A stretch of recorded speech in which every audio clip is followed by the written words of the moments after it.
Hey everyone.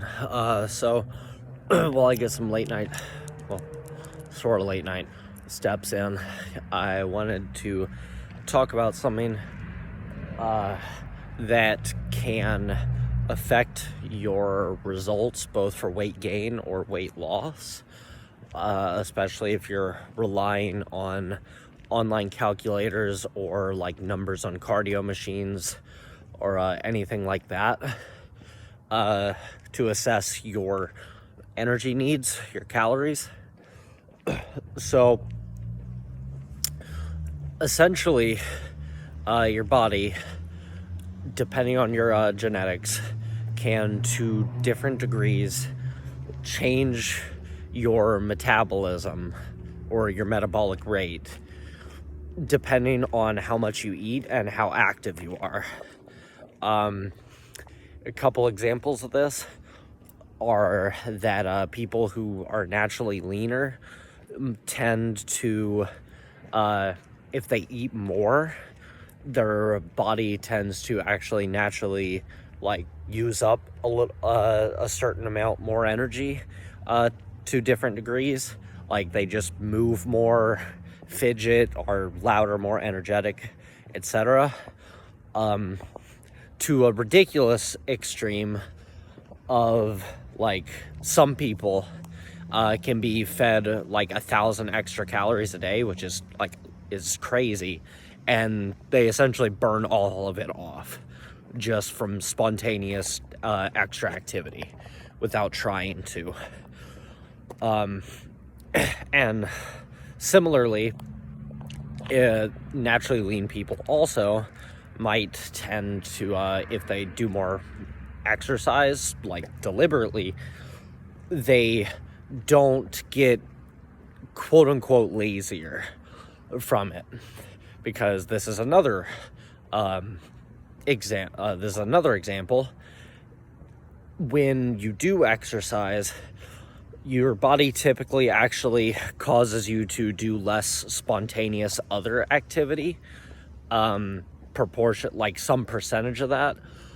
So let's say you go for like a run and you burn 300 calories, 500 calories. That's not actually just that amount of calories added to your daily expenditure. Your metabolism typically actually slows down. I think it's around, it slows down proportionally to I think usually up to around 30% of how much you burned. So if you burn an extra 100 calories, you might move 30 calories less, for example. And this will probably also depend on genetics, in that people who are naturally leaner who gravitate towards having less body fat from their genetics will have less of that happen. So as a number example, for me, online calculators, which I'm going to get to that in a second, say that my basal metabolic rate, so how much energy I need to maintain my body weight without moving or doing anything in the day, just laying in bed, is 1,800 calories. If we went off of that and then off the numbers on the Stairmaster that I used today, if I actually set my weight to to what it is on there, it would say that I burned another 1,400, 1,500. Let's say 1,500 just for easy math for me. Well, then let's say for my steps, around 12,000 steps usually, I walk another 5 miles, another 500 calories ballpark. That added to the Stairmaster, according to those, would be 2,000 calories. 2,000 plus 1,800 would imply that I could then eat 3,800 calories today and maintain my weight. Probably more, in fact, from moving around otherwise, and like my caffeine consumption adds a little bit to that, etc., etc. So potentially 4,000 for maintenance. This probably isn't the case. I think that it's probably more along the lines of like 3,000 or low 3,000s today would be my actual maintenance at 155 pounds with that pretty high amount of activity, like 2 hours of cardio in total, plus walking, because of that metabolic slowdown, which probably isn't just steps. So, how now a couple other factors that I kind of implied there are the fact that, first off, those calculators online, how much your basal metabolic rate is kind of a guess. It can be way off from that. You can just treat those as like a starting number if you really want. Or the other ones that just like add activity multipliers are probably even more of a guess. And then the cardio machine is also not necessarily super accurate. That's why I mentioned in a lot of my posts that I actually put a lower weight than what I actually am, around 10% or so less, into the machine for it to calculate. Now granted, I do that less for dietary reasons and more for performance tracking, but regardless. So how is this relevant to you?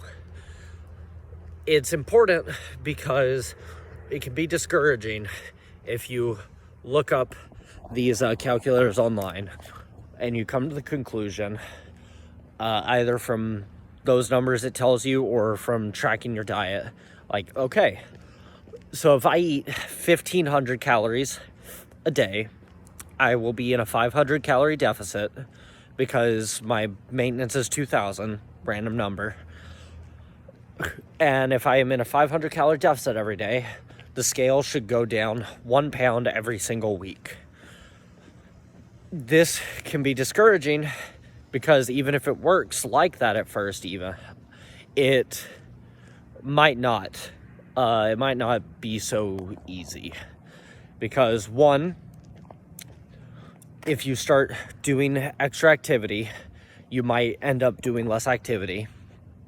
Less spontaneous activity, was redundant there. Two, dieting also can have this effect. The opposite of what I mentioned before, with some people when overfed naturally like burn it off. Also, people who tend to hold more body fat are prone to kind of compensating for dieting by being less active, burning less calories, so their maintenance goes down. Not complete, usually, keep in mind, except for extreme outliers, this usually is not like 100%. Like, you go into a 500 calorie deficit and you just burn 500 less calories. There's extremes that might be like that. Or like, for example, snack extra and just eat that back. There's extremes on that end, and people like that might be a good might be a good candidate for adding extra activity or seeing about obesity medication if they so choose and are prescribed it. But point is, it will probably be less of a deficit than you predict, because even if the calculator is accurate, your body might compensate, not completely, but some. So it might be a 200-300 calorie deficit, and that can be really discouraging because you don't see the results that you might want. Even ignoring the fact that the scale can be affected by other things like water weight, which is influenced by all sorts of stuff, just the amount of food in your system, so on and so forth. So Some practical advice here, without getting too into it, because I have some other videos and some other content that I'll slowly put out and you can find online elsewhere as well, is if you are trying to diet, try, as I always say, to have some sort of step tracker. And as you get further into the diet, just try to maintain your average step count over time to offset that like slow down a little bit. Because if you're trying to diet at 500 calories as a deficit, but you suddenly walk 2 less miles a day, like that right there, depending on your body weight, could be a few hundred less calories burned. So there's that. Tracking steps. And keep in mind, for people who are trying to gain weight, like if you're underweight or whatever reason, none of my business. If you're trying to gain weight, you do the opposite of this. So if you find yourself trying to eat more to put on mass, in that case, you want to track your steps and make sure they don't like shoot up a crazy amount. You want to get a healthy like 8 to 12,000, but you don't want to go crazy overboard there. And you want to keep that intake consistent daily, which leads into tip number 3, is you really kind of want to make sure to track those calories every day or almost every day, because if you're trying to lose or gain weight, if you're in a 500 calorie deficit or surplus as like a standard range, it's really easy to make that neutral in another day of like a cheat day, for example. Could very easily overdo that. Like a large pizza is like 3,000 calories. Or on the other end, if you're naturally skinny, it's easy, and you want to gain weight, it's very easy to eat a lot, as much as you planned, several days or like all week, for example, and then on one day just be like bleh, not eat anything, move around a whole bunch, and be in like a 2,000 calorie deficit and ruin a lot of progress there, because it's all a numbers game at the end of the day in terms of weight. So another important bit of advice is you really have to just go off of long-term scale changes. If if you go off of a certain calculation and the scale isn't moving like you planned, you really just have to keep adjusting, like 200 calories, probably around 200 calories at a time, unless you're very lightweight, then you can do 100, because if it's over weeks tracked consistently, like track at least like probably 3-4 times a week at minimum, to offset like any sort of outlier days from water. If it's not moving how you thought it would, then long term it's probably not because of some sort of glitch in the laws of thermodynamics. It's really just as simple as either you're tracking your calories incorrectly, which most people do by a lot, which is fine, or you're adjusting in some way and you either have to eat less or eat more to reach your goals. Eventually, whether you have the numbers down or not, it'll eventually produce those results. I'm not saying eat like absolutely nothing. Of course, as always, this should go through a doctor or a dietitian if you have any, especially if you have any sort of special metabolic concerns or any sort of special health concerns. These are just some general tips and information for you. Yeah, that's really just some info I want to share, because I think there's probably a lot of people that assume that it's a very straightforward, like, okay, if my maintenance right now is 2,000 calories and I burn an extra 500, or I eat 500 less, I'll get this result the whole time and it'll be fine. And it's not necessarily that simple, but unlike what some people say, you can control it, or you can control for it, rather, and it'll change over time. But you've got this. Don't worry too much about it. And yeah, let me think. Oh, another important thing is weighing. If you find that like something seems off, like your numbers seem like kind of an outlier for whatever reason, always try to get like a kind of food scale and weigh stuff when you can, because you can be way off.